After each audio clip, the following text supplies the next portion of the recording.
Daughter blocked me after the divorce without listening to my side of the story. Contacted me now, 8 years later, to get my inheritance. 8 years ago, when I was 54, I got divorced from my wife, who was 48 at the time.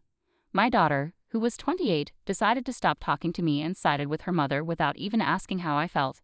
Even though the divorce happened a long time ago, it took me a while to accept what happened and find peace. It was tough because my ex-wife tried to ruin my reputation, and I really missed my daughter.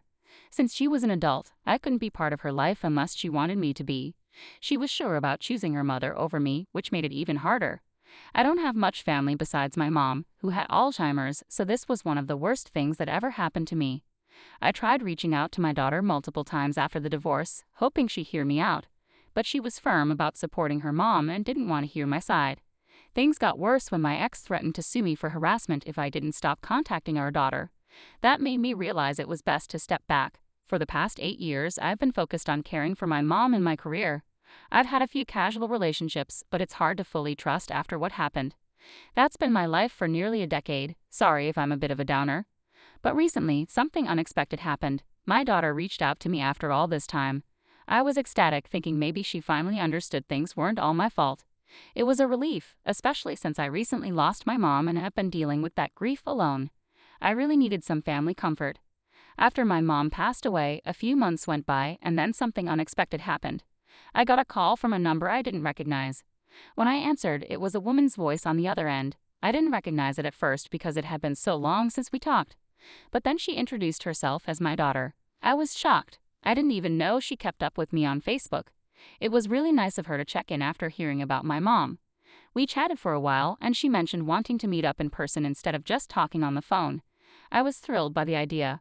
We decided to meet at my place over the weekend. I was so excited about reconnecting with her after all this time that I had to share my happiness with others. I'm really hoping we can rebuild our relationship or at least get to know each other better. I always made an effort to spend as much time with my daughter as I could. During our conversation, she expressed regret about how things unfolded. She felt she was too young at the time and got swayed by how her mom portrayed the situation. My ex painted me as the villain, making it seem like I only cared about myself. Because my daughter never heard my side, she never questioned her mom's version of events. We discussed this, and it seemed like we were making progress. However, then she finally revealed the real reason for reaching out. After hours of conversation, I finally mustered the courage to ask my daughter why she decided to reconnect after all these years. She seemed uneasy, but I assured her she could be honest with me. With a hesitant tone, she confessed that she had been keeping tabs on me through Facebook. When she realized her grandmother had passed away, she expected lawyers to contact her about her inheritance. But when that didn't happen, she decided to reach out to me directly. She explained that she wanted to give me space to grieve, but she also mentioned that she recently got engaged and could really use some financial help for the wedding. Hearing this felt like a blow to the stomach. I had hoped that our reunion meant she genuinely cared about rebuilding our relationship. Instead, it seemed like she only reached out for her own benefit, using me to access her inheritance. It shattered the illusion that she wanted to reconnect out of love and longing for family. It's ironic because legally, the inheritance isn't even hers, it's mine. If she had been a better daughter, she would have likely received most, if not all of it. But money has never been a big deal to me. I lead a simple life, don't have extravagant hobbies, and mostly shop at affordable stores. Even if the inheritance wasn't up for debate, I wouldn't have minded helping with her wedding if she had approached me differently instead of solely focusing on the money. As all this raced through my mind, I managed to keep my cool and asked if her request for money was her only motive. She defensively claimed that the inheritance was secondary and that her true intention was to reconnect with me. She expressed regret for not reaching out earlier, blaming her lack of courage and manipulation by her mom. However, despite her words, I sensed her desperation to smooth things over and wondered if her apology was genuine or just a ploy to access the money. I inquired how she knew about the inheritance, and she explained that a couple of years before the divorce, my late mother had mentioned to her that she wanted her to inherit everything from my father, who had passed away years ago. My daughter was the only grandchild, and since I didn't have any siblings and my marriage was stable at the time, it made sense for my mother to say that. If things had stayed the same, the money would have rightfully been hers, as I mentioned earlier. But the realization that she might only care about the money and not about our relationship was heartbreaking. I felt crushed, though I tried my best not to show it. In that moment, I figured the only way to gauge her true intentions was to see how she'd react if I told her there was no inheritance. So I asked her how much she expected to inherit, and she made a reasonable guess.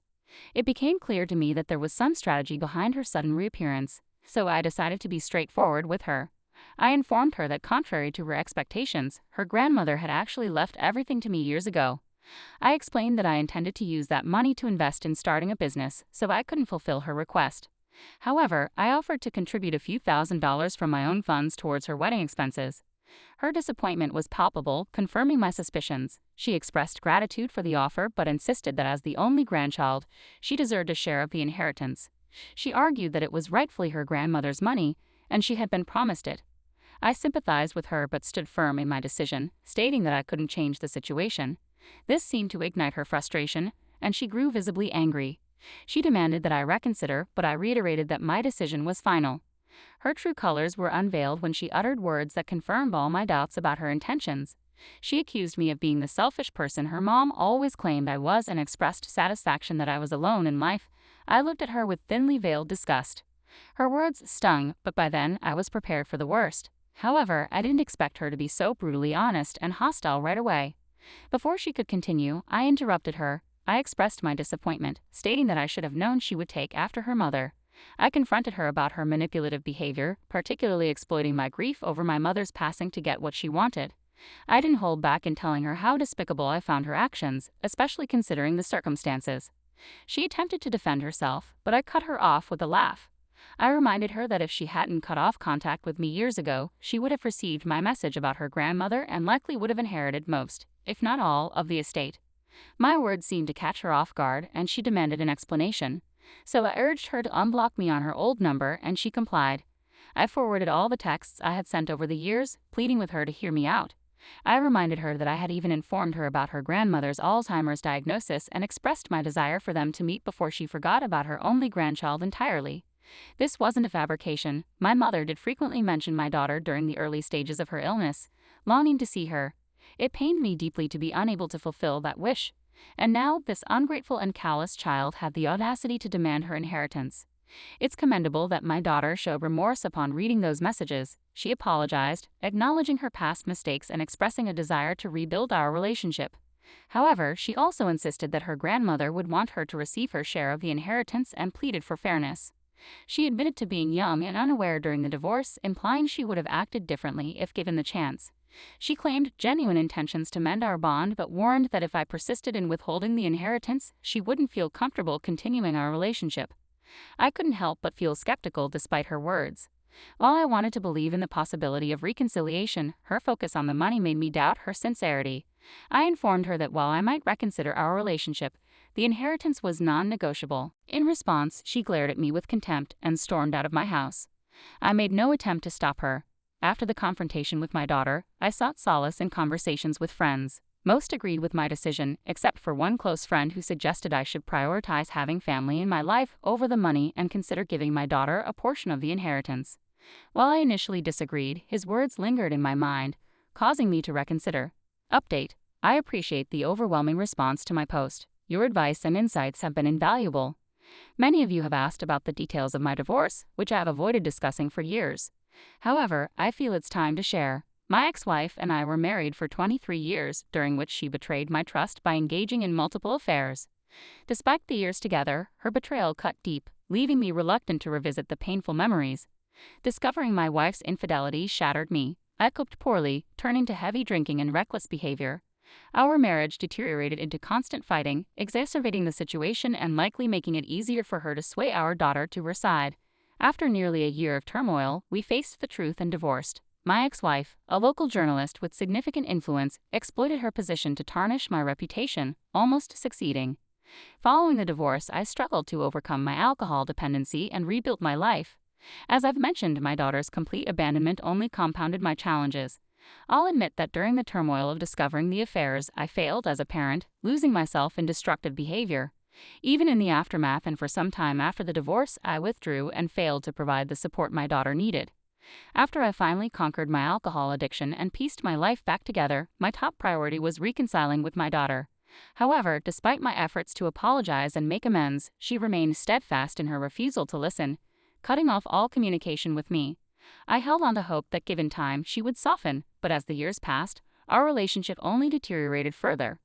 Regarding my mother's inheritance, it's essential to clarify the ownership. Technically, the funds originated from my father's estate. My grandparents, both doctors, had made wise investments in properties across the city during their careers.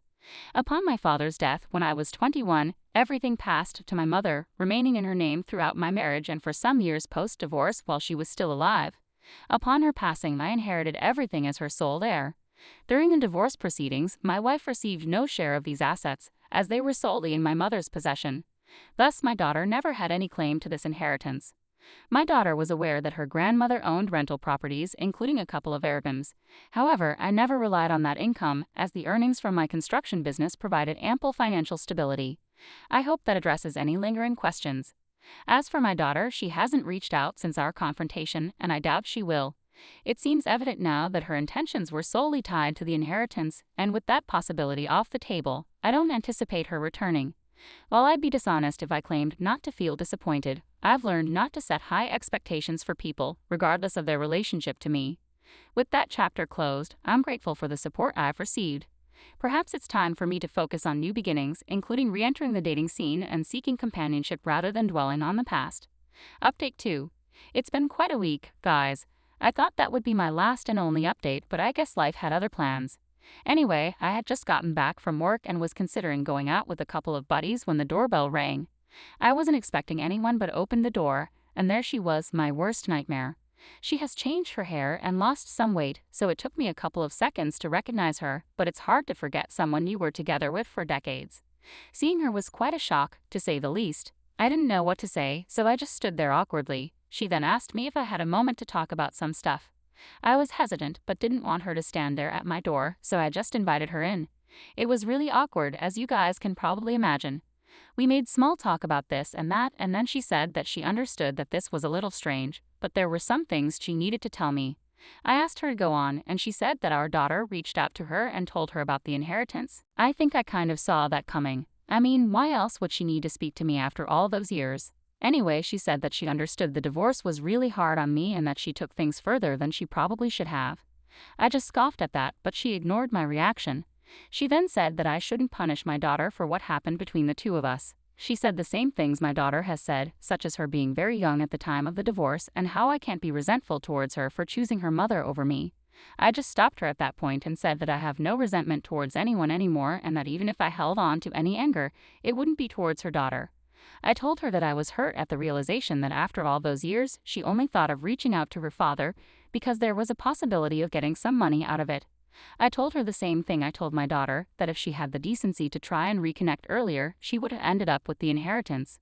My ex tried to put up some sort of defense, but I told her that my decision was final, and if they're just going to go around in circles about this one thing, then they're wasting everyone's time. I said that I had plans and that if there was nothing else to discuss, she should probably leave. She nodded and apologized for bothering me, and I told her there was no need for that, and she left. After she left, I just sat there in disbelief. I never expected to ever see her again, let alone have a conversation in my home. It was strange and brought up a lot of old memories that I would rather not have thought about ever again. I went out with my friends and tried to forget all about it. So yeah, that happened, and I needed to get it off my chest because thanks for reading along if you're still here. Update 3. I have another update for you guys. So this afternoon I was at work when I got a call from my daughter. I thought of not picking up, but curiosity got the best of me, and I picked up. And straight away told her that if this was about the inheritance, then I really don't think there's a point in us having a conversation. She said that there was something else she wanted to talk about. I asked her to go on, and she said that she had been thinking a lot about what happened and felt like she owes me an apology. She said that she understood that she should have done things differently, and that if I was willing to forgive her and give our relationship another chance, then she would be happy to have me at her wedding. I was really taken aback, to say the least. I asked her if she was sure about it, and she said yes and that I could take some time to think about it and let her know if I'd be there or not. I said all right, and we hung up. I'm really confused now. A part of me is overjoyed at the thought of being at her wedding, but I also can't seem to shake the feeling that this is just some way for her to be on my good side and eventually get the inheritance. At the same time, if she's actually being genuine, I don't want to sabotage my chance at being in her life. If I say no and she never reaches out again, I could hardly blame her. I'd appreciate some advice if anyone would like to help me out. Update 4. I've decided to go to the wedding. Many of you said that going to the wedding couldn't do any harm. I guess that makes sense. It's not like I have to do anything in return for being invited to the wedding. Also, no, I'm not in the wedding party. I'd just be a guest. I'm fine with that, as I understand that going from someone she hasn't spoken to in 8 years to someone walking her down the aisle at the wedding is a big leap. I don't think either of us would be comfortable with that. I really do hope this is the start of a new chapter and that we can build something meaningful out of this. Thanks to all of you for listening and all the advice you've given. I appreciate it and hope you guys wish me luck.